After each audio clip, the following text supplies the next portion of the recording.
যাকাত যাদের ফরজ হয়েছে আল্লাহর রাস্তায় যাকাত দিয়ে দেন। যাকাত দিবেন না, এটাও জাহান্নামে যাওয়ার অন্যতম কারণ।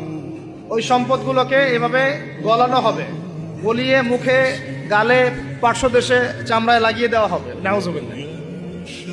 সূরা তাওবায় আছে, এটা কোন সূরায়? তাওবায়। যাকাত দিতে হবে। কেউ যদি যাকাতকে অস্বীকার করে সে কাফের হয়ে যাবে। কেউ যদি যাকাতকে অস্বীকার করে কি হয়ে যাবে? কাফের হয়ে যাবে। কেউ যদি মনে করে নামাজ ফরজ, নামাজ মানি, যাকাত মানি না, কি হয়ে যাবে? কাফের হয়ে যাবে।